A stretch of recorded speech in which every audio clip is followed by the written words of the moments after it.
Hey detectives, I'm Aubrie, And I'm Paiton. and today we are reviewing Riley Sager's latest novel, Middle of the Night. Yes, so cheers to the cup of coffee as we dive between these paper sheets. Let's do this. All right, everybody, welcome to this little bit of a spooky episode as we review Middle of the Night by Riley Sager. This has just been Taylor Swift in my head. Every time I picked up this book, I just In started his singing. dreams. Literally in Ethan's dreams. Anyway, so just so we are all on the same page, this is our NS section of the episode, non spoiler. We're just going to go over what the story is about and a rating. There are so many spoilers in this book, so we really won't be talking about much other than Riley Sager himself, and if we recommend it or not. So Aubrey's going to start us off with some plot introduction. Yes. Okay, so this book follows Ethan Marsh, a man in his 40s who has returned to live at his parents' house in the cul-de-sac Hemlock Circle, the same location 30 years ago where his best friend went missing in the middle of the night. Plagued by bad dreams and what appears to be a haunting from Barry Barringer, we unravel the events that occurred July 15th, 1994, in a dual timeline along with present day. Yeah, so this book starts off, the first chapter is that Billy, his childhood best friend, is taken, killed, disappeared, ran away. Who knows? So Riley Sager, let's bring it back to here because we have a lot to talk about, and that's all for the spoiler section. Is no one knows how to jump into action like Riley Sager. He will, the minute you start reading this book, you are instantly captivated, or at least I was.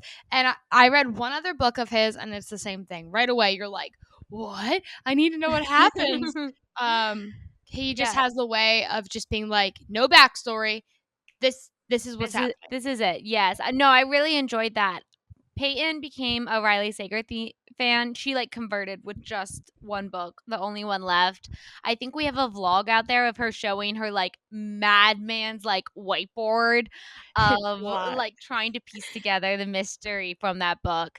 And I told her, I said, you know what? I have never read a thriller before, but when his new one comes out, I was like, we will read it together. We will read it for the podcast, and I will do that.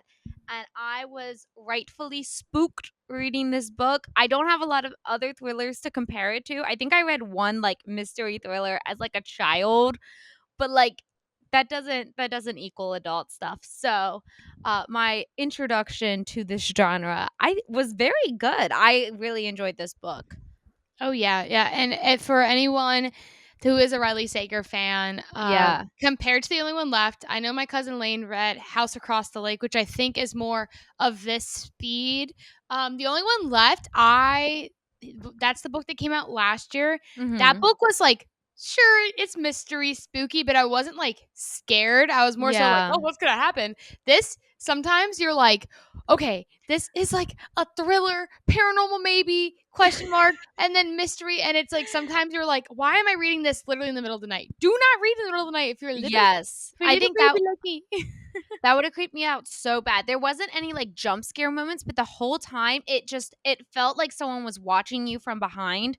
I listened to most of this book today while I was working from home, and the whole time I kept turning in my desk so I was facing my house. And then at one point, I told Paiton this earlier, a man came into my house during the middle of listening to this. I screamed. I thought my life was over. This book had me such on edge. It turned out to be the maintenance man, but he did not knock like he should have. And I was terrified for a minute that the ghost of Billy or whatever had come to my house because of reading this book. Oh, I know. And with ghost things, I've always scary stories to tell in the dark, growing up. I love those. My pop-up would read them to us, and he was so theatrical with it.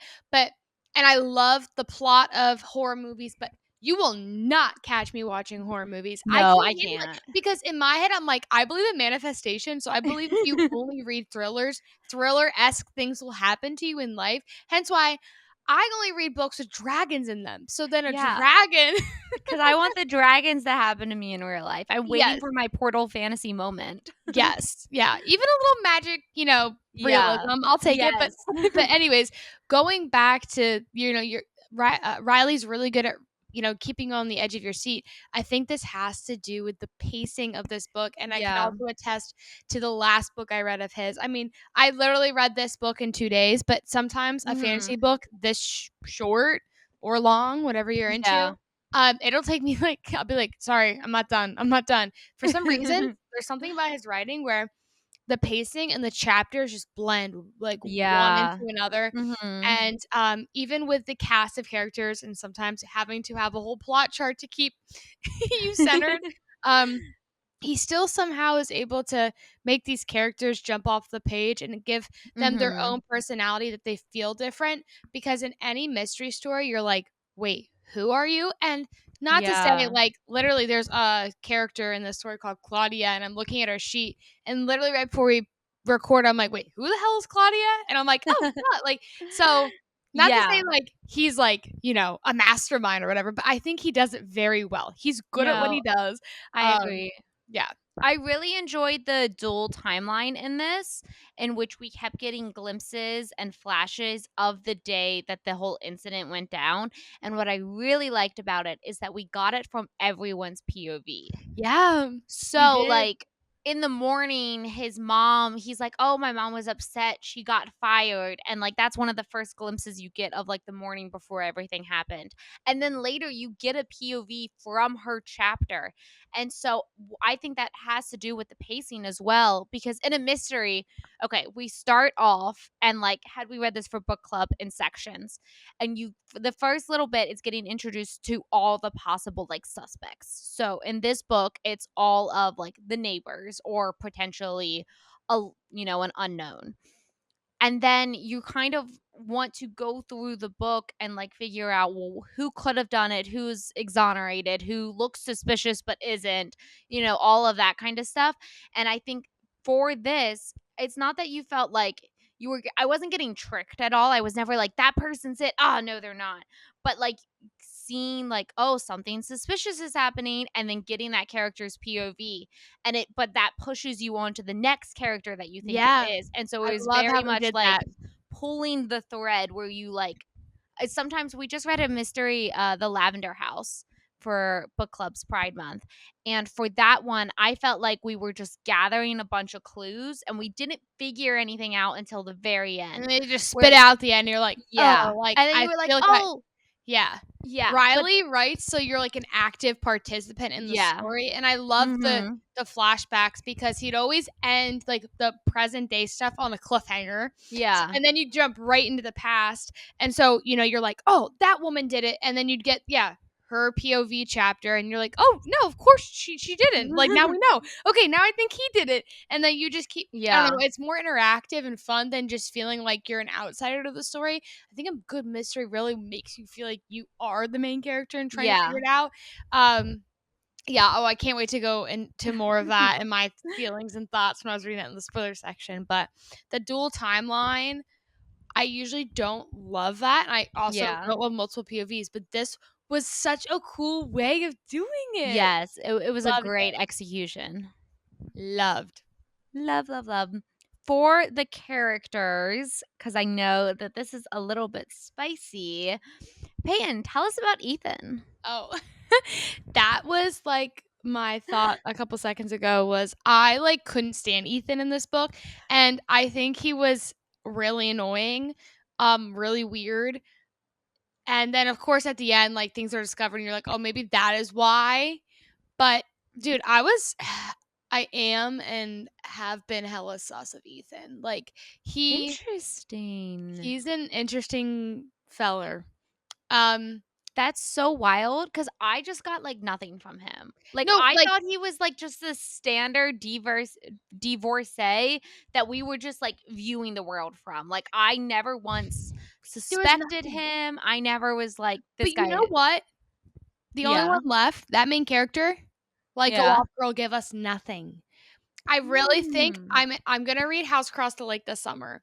and Yeah. I'm really interested to see how I like that main character, and I have to talk to my cousin Lane about this. I really feel like maybe Riley writes really boring main characters, so then all the other characters, like, Mhm. literally left off the page, and we are Yes. so obsessed.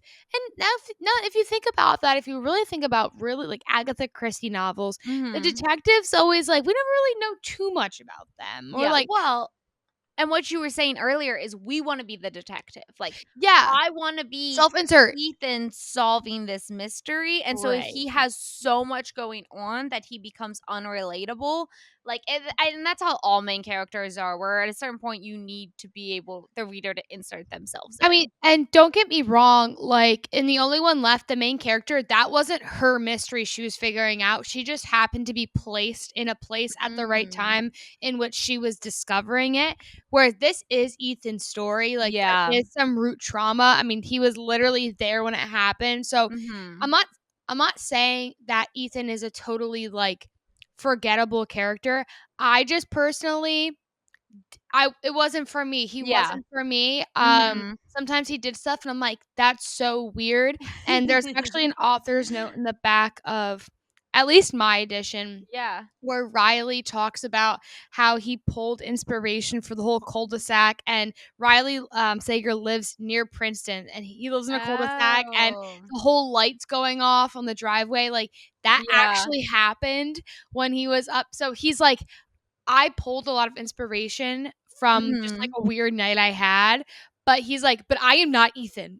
He, like, really strictly said in But the I am author's not note, that dude. "I am not Ethan." So he even knows he made Yeah. Ethan just a little weird, but also a lot of weird shit and, like, scary stuff and sad things have happened to him, Mhm. and, I mean, that does just mess up a kid. Yeah, So for sure. I'll give Ethan grace.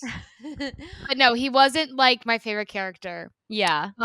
Everyone You else, they're everything cool. yeah, I think all the Typical. characters were well developed. I felt like I understood them. I liked that we were just focusing on these families, Yes, and so we just the had, like, a cul-de-sac family. very, like, clear defining setting and characters, so that way we really could play with, like, the mystery and the plot, and I felt knowledgeable.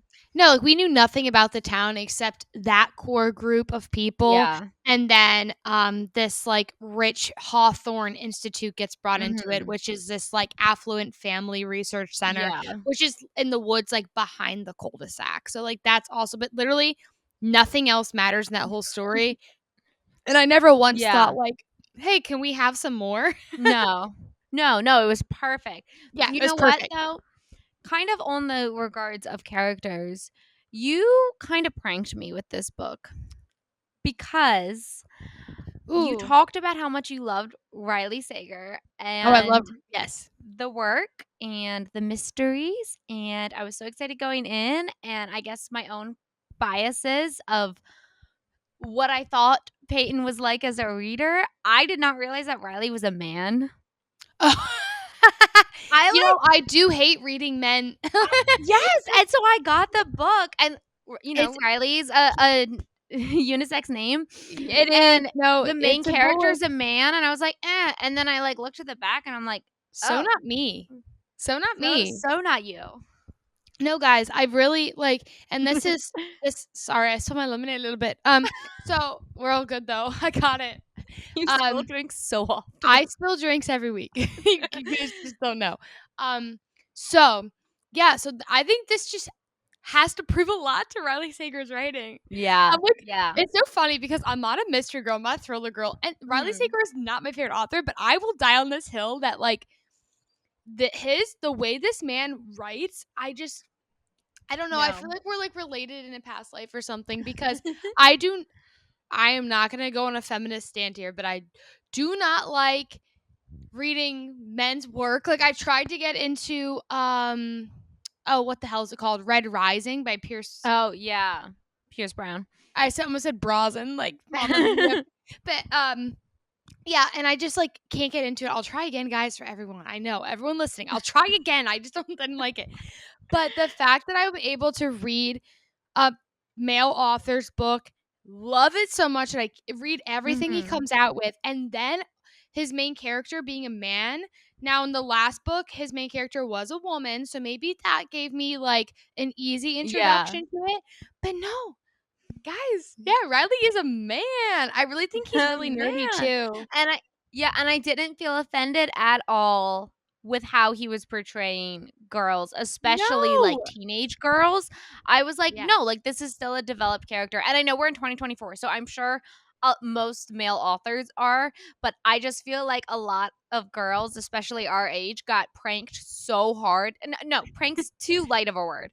We're hurt so badly in our like adolescence by reading books Yeah. by male authors that just like couldn't grasp writing a female character or just No. refused to write them, and we read so many male centric stories that nowadays I see Right. it on book talk and stuff like that, like we're kind of pushing against that because like whatever. But so props to Riley, even if I thought he It, was a woman.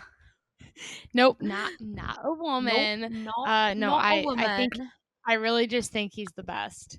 Yeah. Um And I thought his so writing style was very good. oh I yeah. enjoyed, like, on a craft level, on the way, like, pacing we talked about, his storytelling capabilities. Like, I think that I don't know if people who are super into thrillers, the fact that I was able to finish it, I'm sure there's a lot of people out there who are like, "Oh, he's not scary enough, like, it's not deep enough." But for someone who it's not their genre, this was perfect. This is exactly where I wanted Yep. it to be the entire That's time. exactly what I'm saying. Like he's able to write in a way that you get like, ooh, like you want to feel a little spooked. And that's why I said Yeah. to Aubrey, I was like, for just like read it during the day, take this first one, but Yep. like the only one left, you were gonna be there at 2 a.m. just like face in the book, like, who did it? It's just like it's so good. But this one was a bit more thriller-y than The Only One Mhm. Left. But like I said, I think House Across the Lake, which was very popular, and I think Haley Pham, which everyone knows who Haley Pham is on Book Talk, and BookTube, she like is obsessed with Riley Sager. She's the one that introduced me to Riley Sager. And Hmm. my cousin Lane and I were in Barnes and Noble one day, and that's when The Only One Left was literally everywhere in the front of the bookstore. And the covers are always just so freaking cool.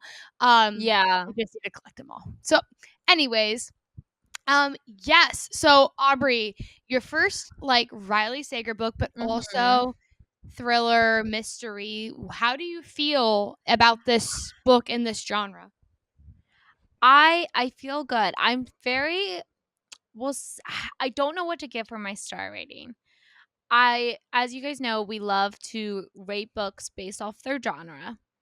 And I do feel inexperienced with this genre to know how it pairs with other thriller books. Right. Um I really enjoyed this book. I think I'm going to give it 4 stars.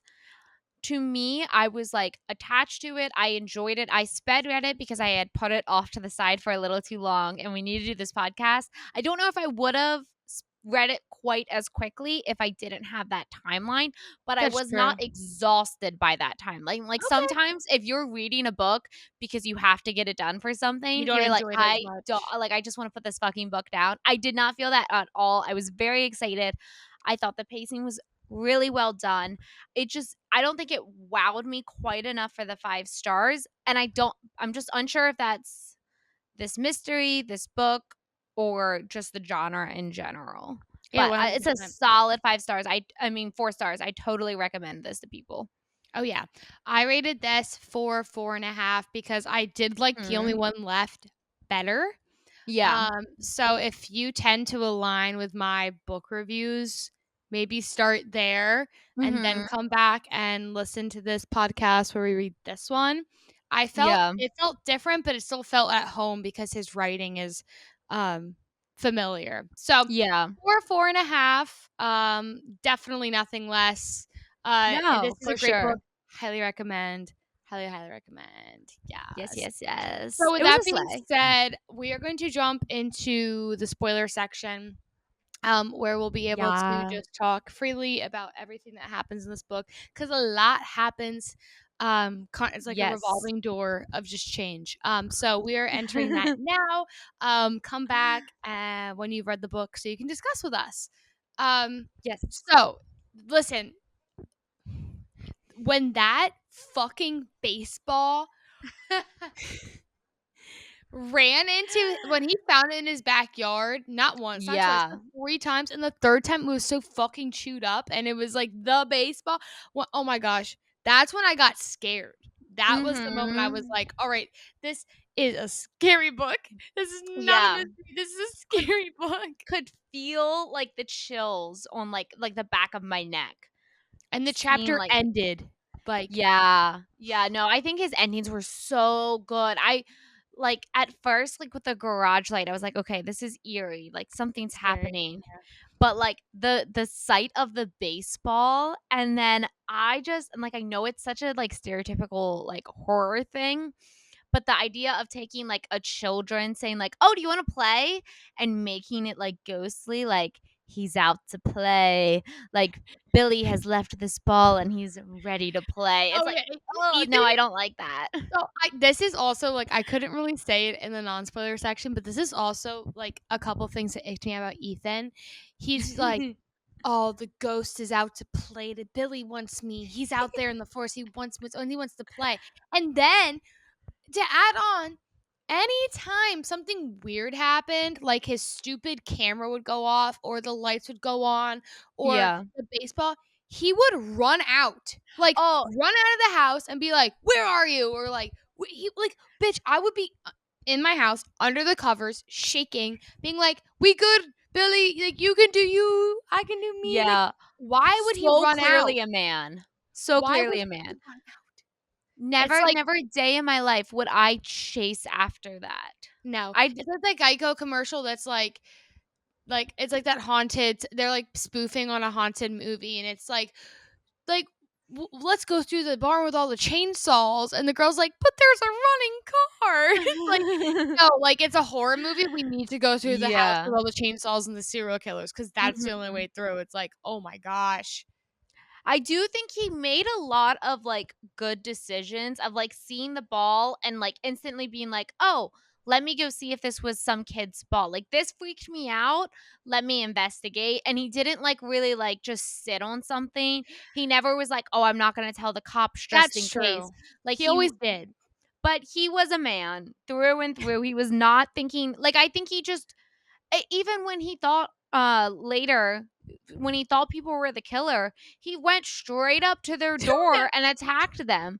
Like, he was not afraid for his life No, at this man was all. never scared, and maybe No. because of, like I mean, there's a lot to say, like, he's living back at home by himself, like, Yeah. Claudia's not talking to him, and we find out why at the end, like, Ugh. he's loner, so maybe he's just like, "Oh, I don't care if I get hurt because, like, I have nothing to lose really," but, I mean, like, when he Yeah. found the baseball, I like that he went house to house, and that was a good way of introducing us Mhm. to the people in the cul-de-sac, Oh, for and sure. laying those breadcrumbs. Yeah, but whenever he suspected someone, he would just go to their house and be like, "You did He's it." just like, "I'm here." It's like, Ugh. bro, I literally thought we're jumping a little bit, but when he talked to Mhm. Mr. Van Deer or whatever the hell his name Uh, is, that older couple yeah. on the back porch, I'm like, he's dead. Like, he is He's going to dead. kill him. Why would you invite he's like, "Well, let's not be on the Oh, front porch, go to the back porch." yeah. We're like, "Oh my gosh." That was dumb. That was so dumb. He's like, "No," he coulda just been like, "No, man, like, let's talk out here where there's witnesses." No, he's like, "Let's Idiot. go to somewhere more secretive." Idiot. So the right after that, we do find out that Billy's remains have been found and that they've been Yes. found at the Spooky Institute. And so I do think that, like, part of, like, the thing like, as soon as you hear that, you're like, "Okay, obviously this institute was shady as fuck."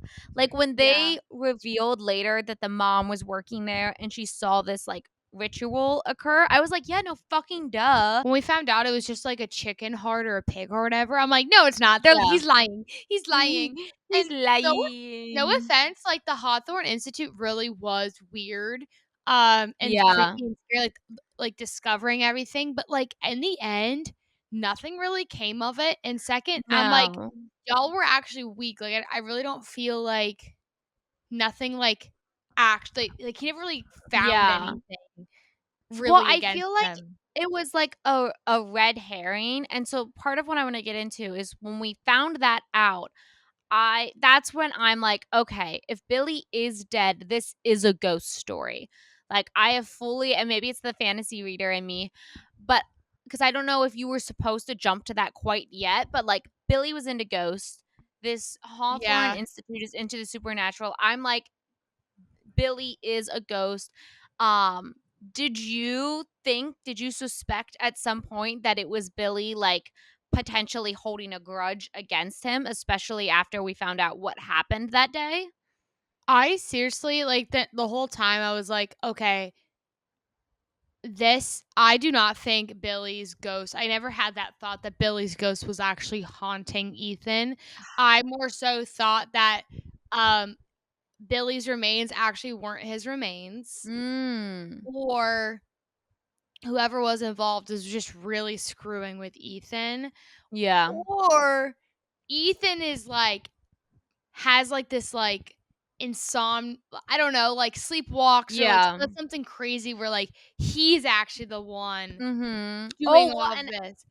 I Ashley tries literally to frame that on him later, and I was like, Yeah, that's when we were driving to yoga and I was like, "Wait, I just had a mhm. great idea." I was like, "Oh, wait, what if it's Ethan this whole time?" And like he's Yeah. actually crazy. And so, if you're in the spoiler section, that's not the case. But it would have But been really cool and something Riley Sager would have done. So yes. I was like, "Wait, Yes. that would be classic for him to do." But Well, no, I never I really thought it was just ghosts, but I did think maybe Billy was still alive, but then I'm like, "No, but they confirmed those were his remains." Like with so it's hard to but people can tamper with evidence yeah. and shit, so I don't know. I don't know. But Well, the I the mean, I guess we institute do know, really but at the time, we didn't yeah. know. But the institute I was expecting more from, but I really think Yeah. more so, the institute, while weird, like, really interesting, it gave Billy Mhm. that, like, I guess, really his last kind of, like, come to ghost Yeah. moment where he was able to, like, Yeah, he, chat like, had out a good some kinda good day there. he had a great day technically, like, being able to go into there and figure out, Mhm. and meet what the hell's his name? Um, Um, the Hawthorne guy. yeah, Thorn guy. the heir, or I guess Yeah. the guy who's in Was it charge. Ezra? Ezra, that's what it is, Ezra. But Um, yeah, I mean, but this book, I mean, every chapter you just like it just fed yeah. into the next one and to the next person on the cul-de-sac. Y'all, they all did you think that the mom and, that guy had, like, a affair? Yes. Yeah. Yep, totally. I was But oh, happy to find out that was not the case because Ethan would call his parents and they'd be really happy, and I'm like, "Do not make her cheat." do not make her a cheater. Yeah, because we kept getting these little bits of these Right. characters, and I never fully knew who to suspect. Like, Yes! if it wasn't Billy as the ghost, and I don't know, like, especially by the time the detective gets involved and she's like, it because Billy didn't scream, it was someone he likely knew that was drawing him out. Who did you suspect at that moment? Because we kind of got this framing Oh, that like it's someone in the neighborhood. The I other wish I would police have written it guy down. reveals that he was the figure in the middle of the night. So we know it's that there actually wasn't an unknown figure roaming around the neighborhood, which had been a potential suspect for years. Oh, oh, yes, well, it was funny when he was like, "I was the one running like, walking around." Yeah. And he's okay, so at that moment so you're saying when we found out with who's the one that cut the tent? Russ? No, before any of that. But Oh, yes, before any of Russ that, is the one. Before any of that, all we know now I knew is that it was the it's one he knew. someone.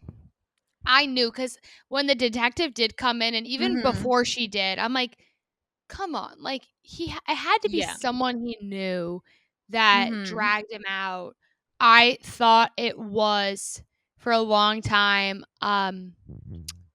The Mr. Van Deer or whatever. I Yeah. don't know his full name The because I was like, okay, this makes sense because he got caught there. He saw too much. They, like, were Mhm. nice to him and everything, Yeah, but then they're like, "Alright, now we let him go. He thinks we let him go, but we're actually not." And that that's makes why I sense. thought that he was the one that did it, um, because, Let Ezra was like, Yeah, "Alright, the kid's gone. Alright, okay, the kid's tonight gone. we need to figure out how to" Mhm. or one of When those things where get him, torture him, do experiments on him, something like Yeah, that. yeah, I yeah. thought we were gonna figure out, but no. Yeah, I definitely thought the Institute was gonna be more of a bad guy. Let me It tell you wasn't. at this moment my crazy theory, okay? Okay. Now, earlier in the book, I was totally bought in that there was going to be supernatural elements that did come to play in this book because we had hintings at it at the beginning. So I'm like, okay, the author is giving those clues so that way we're not like, so we can suspend our belief for a ghost to come in. But Yeah. we didn't just have one death, we had two deaths. I was like, why is it important that Russ's older brother, Johnny Chen, died? Like, why do we have these two deaths? And we knew that Billy was really looking for ghosts. And so, my big boring moment when the detective is like, no, it had to have been someone he knew. And we know Billy was looking for ghosts. I was like, it was Johnny. I thought that Johnny, as a ghost, showed up and led Billy to like perhaps a similar death that he faced as like a Like revenge Hocus thing. Pocus. Or yeah, like I was like, there is some type of like Billy died because of Johnny the ghost. And I was like, and that's how we both died. We found his remains. And Billy's like trying to give Ethan clues to let him know that Johnny was the guy who killed him. Like I had this whole And theory. then Billy's the one that kills Ethan or something crazy like that at the end. Like, Yeah, that and would be crazy. none of it was true. But I do that's part of like my a little bit of a disappointment that the institute was completely a red herring. The fact that Johnny worked at the institute was completely a red herring. Like none of that ended up being relevant besides the fact that Johnny's death is what pushed Russ to like further jealousy. But I think even if Johnny didn't exist in the plot of this book at all, I don't think it would have changed a thing. I No, think I don't Russ think so still either. would I have had think enough he just added. motivation to slash the tent and all of that. So that was a little like lackluster for Yeah, me.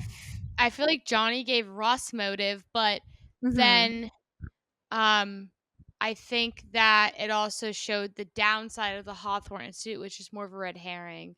That, like, Yeah. okay, so Johnny is the one that gets included and stays at the Hawthorne Institute, and the other dude that sucks and is the detective now or whatever, the cop, does Yeah. not or whatever.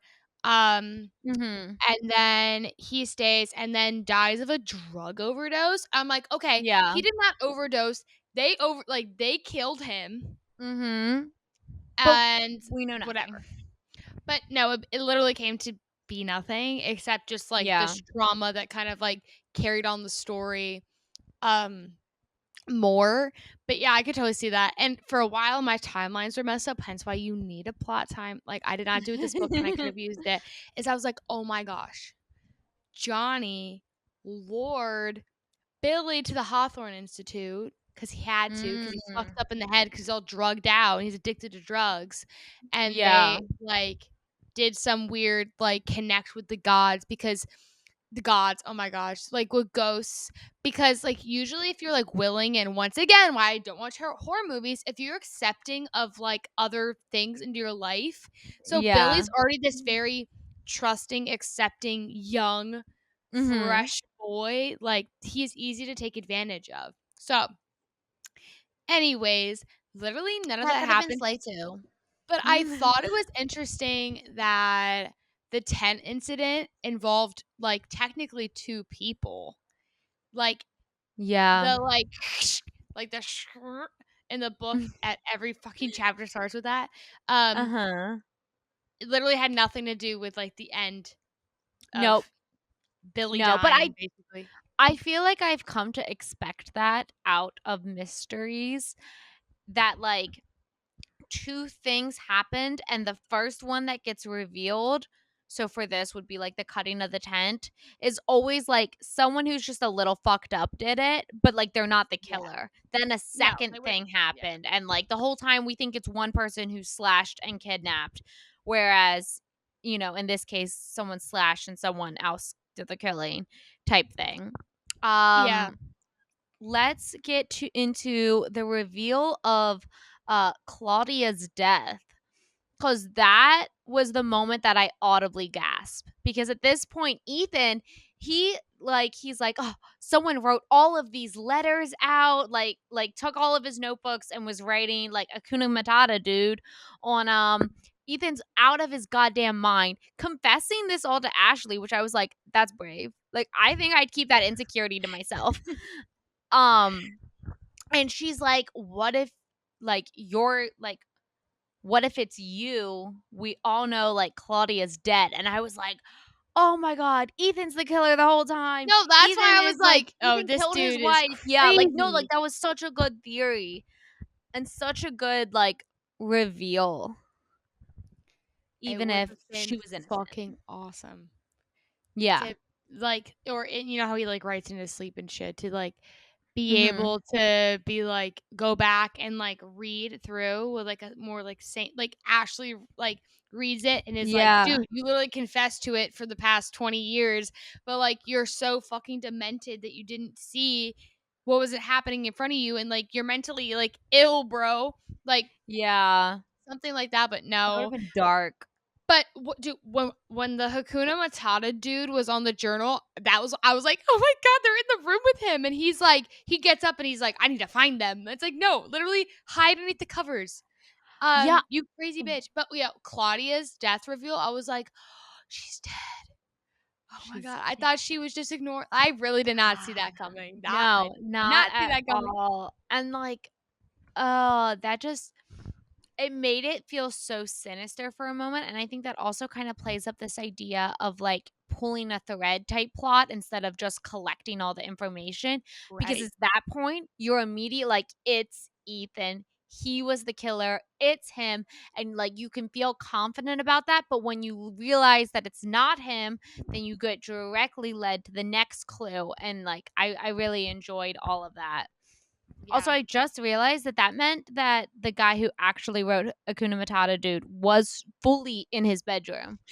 Because I Yeah. was so sold on the ghost plot line, like, I just thought it was Billy. Like, I I didn't will even say, question it. reading that, I was like, "Oh, the ghost wrote him a note." Like, I, in my head, was like, "Oh, the ghost is here." Um, Yeah, yeah, and at that point with, like, the backyard camera, like, the pings and him, like, seeing a figure in the backyard, like, he was yeah, leading us on so hard. So, anyways, this bitch goes to the store and buys a tent, the same tent. Dude, when Henry came by, I was like, yeah, "Oh, Henry's dead. Henry is yeah. literally Billy. Mhm. He's so dead." I was like, "This is happening." And it's so crazy now to know, like, who actually killed Billy and how that's related. But, Yeah. and also, we can get to that in a moment. But yeah, oh my gosh. Literally, I don't think that there's any way you could convince me to get a tent and spend the night, the in the same spot. anniversary night, out Yeah. in the tent. Isn't that funny? He's like, "Oh, funny enough, it's the anniversary." And I'm like, Is that funny, actually? I'm pretty sure you've been counting down to it like it's Christmas." Yeah. And then he invites the detective to come slash the tent and tells her to wait until he falls asleep. That's got to be so awkward for that detective Because I mean, to be Ethan's a like, little weird. yeah, like I can get being on par to be like, no, I'll come, you'll lay down, I'll slash it, we'll see if that jogs anything. But if I got there preparing to be there for, like 10 minutes unless he figures something out, and then he's like, no, actually, I'm going to just fall asleep. Can you actually give me an hour to fall asleep before you do this? I'd be pissed. I'd be like, no, I'm This not poor standing detective. out here.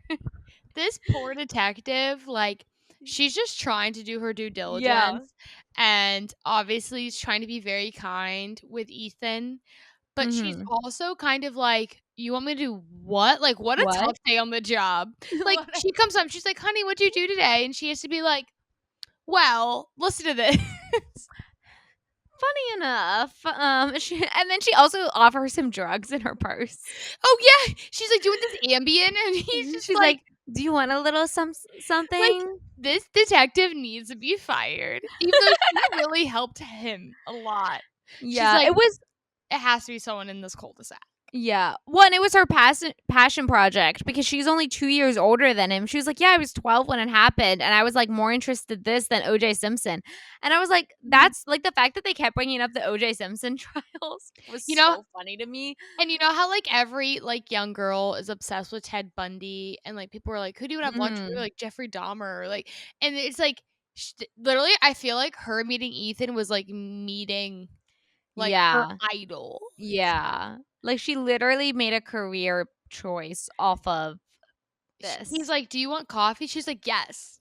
Yes.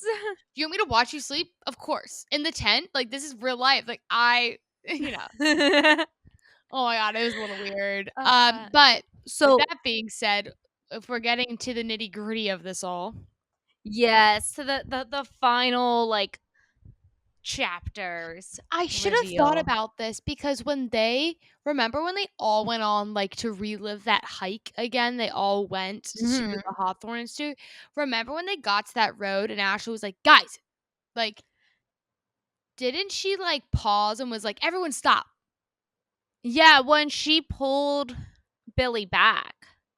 You Henry or you mean I think Billy was the one who almost got hit crossing the road the f earlier that day from a random car. She pulls Billy back only to yes, murder that night.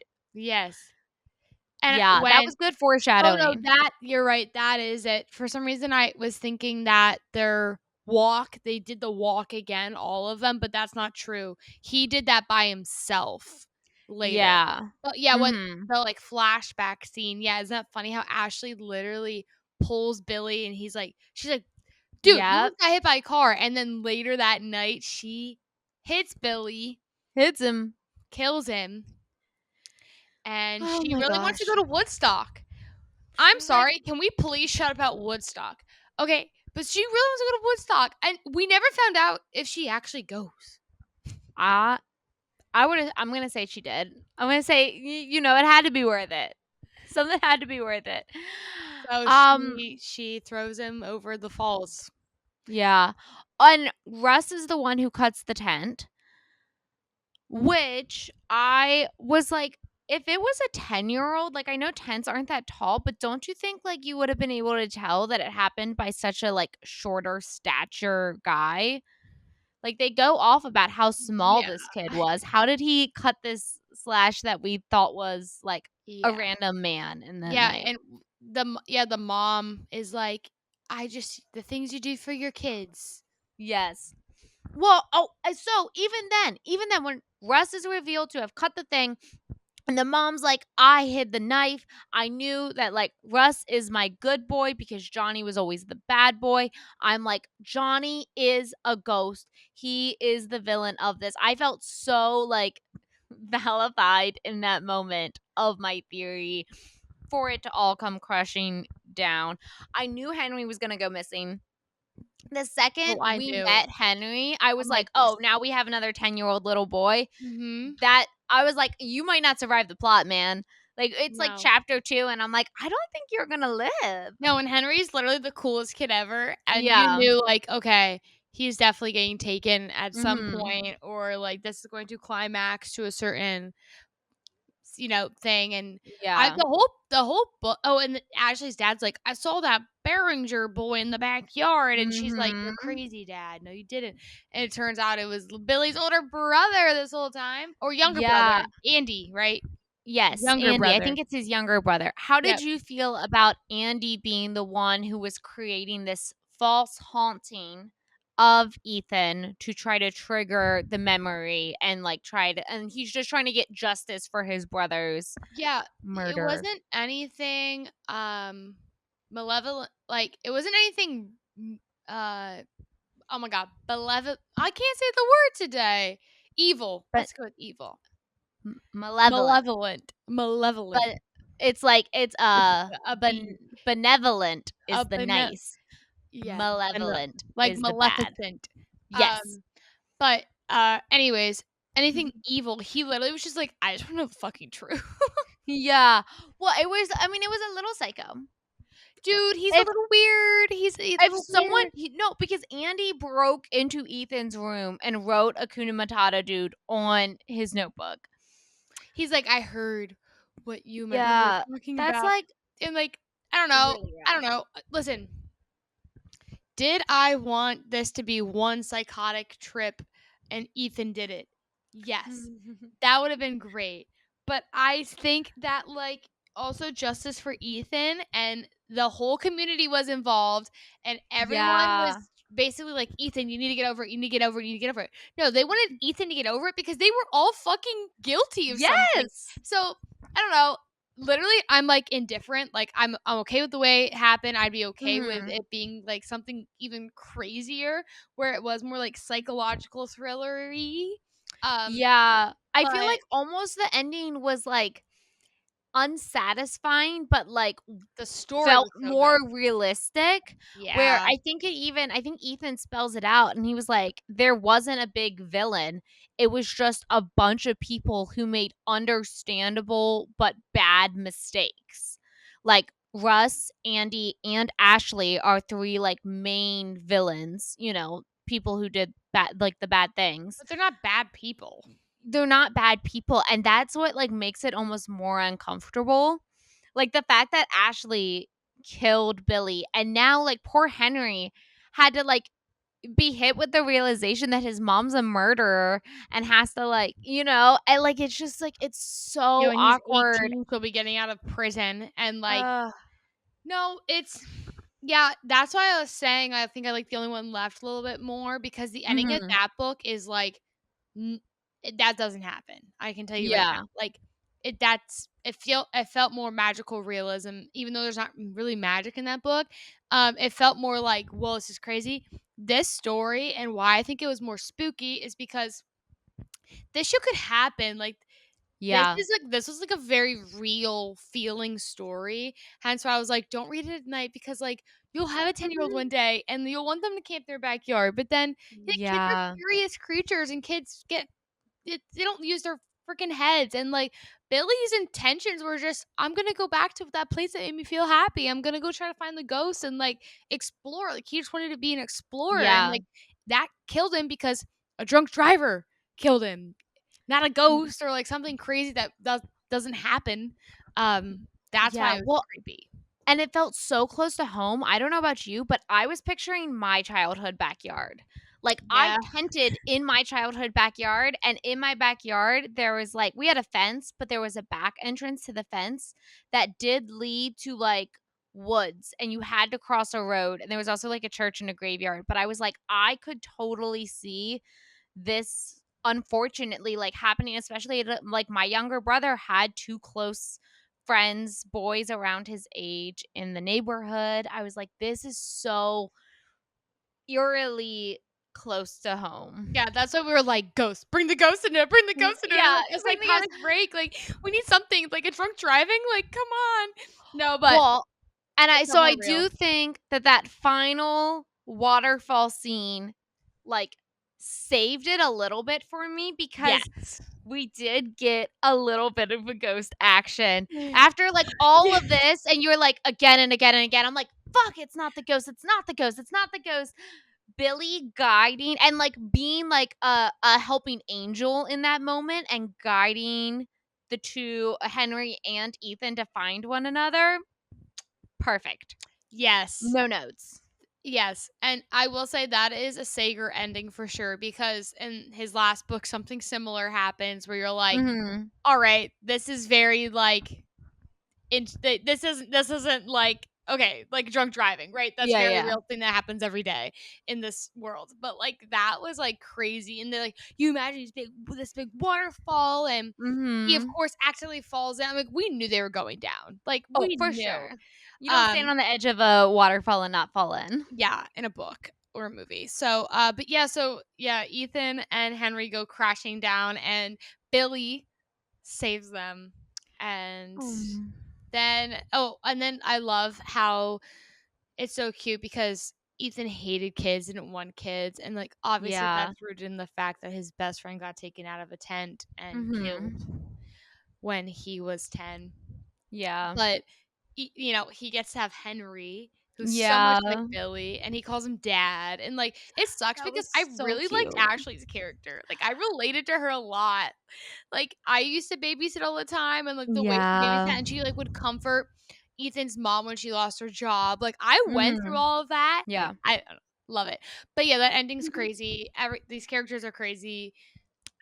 I really appreciated that he didn't try to push an Ashley Ethan romance because the whole time you're like, "Oh, They're like gonna get the together. 5 years doesn't matter anymore. They're getting closer." You're like, "Is this gonna be our little found family?" But the second that she was the killer of Billy, I was like, "Please don't, like, forgive her to the extent where, like, we get together." But at the end, they were like, "Oh, like, Henry's teacher or something was like a little coffee date or something." And I was like, Oh, "No, yeah, that's that's right. cute." And I appreciate that he's keeping boundaries between him and Ashley, and we didn't try to, like, bow tie HEA it, you know? Yeah, no, that's yeah. Yeah, 'cause the whole time, like, "Oh, they're gonna get together." They've known each Mhm. other their whole lives. Henry loves Ethan. Like, Yeah. Ethan loves Henry even though he doesn't know it yet. Like, "That's gonna be great. They're gonna figure out who this murderer is." Like, it's probably that dipshit cop, and he's, like, hiding behind his badge or, like, something crazy like that. No, it was her. And I don't know. I agree. But I loved Ashley. I was actually really upset she did it because I really liked her character. She was really cool. Yeah. And you can tell like she was like so remorseful, but like she has to pay for like what she Yeah. No. Well, and it kinda hit when she was like, "I was just expecting to be found out so quickly." Like, the fact that the police people never questioned the blood on her tires, you know what I mean? Like, she said there was blood all over like that and on the road, and she said she just hit a deer, which, like, parents obviously would, like, like, I get, like, the parents being like, "Yeah, of course you hit a deer." But if I was investigating a murder and I thought Billy made it to, like, right to the edge of the road, even if you didn't think he crossed it, like, wasn't there blood on the road? Like, I wish they would have said it was, like, Yeah. thunderstorming or something that night to, like, She clear was away the drunk, it was blood. thunderstorming, like and Yeah. I feel like something like that was happening, but I seriously don't remember. But yeah, I'm curious what you guys think, about the end of the book. Yes. I'm not happy about Ashley necessarily being the killer, but I'm happy that we got, like, the whole waterfall sequence, and it was a crazy Mhm. climax of an ending. And it was just honestly, I love a Miller. Oh my god, that's a mystery thriller put together. A mystery thriller, a Miller. That you enjoy every step of the way, and you're not just trying Yeah. to read for the reveal at the end. Um, Yes. For sure. yeah. So with that being said, we hope you enjoyed this review. I'm interested to see who else likes Riley Sager right here. It's a little bit different than what we usually read, but all fun. So please like, subscribe, please, please, please. Yes. And yeah, we'll see you in the next one. Thank you guys so much for joining us, and happy reading.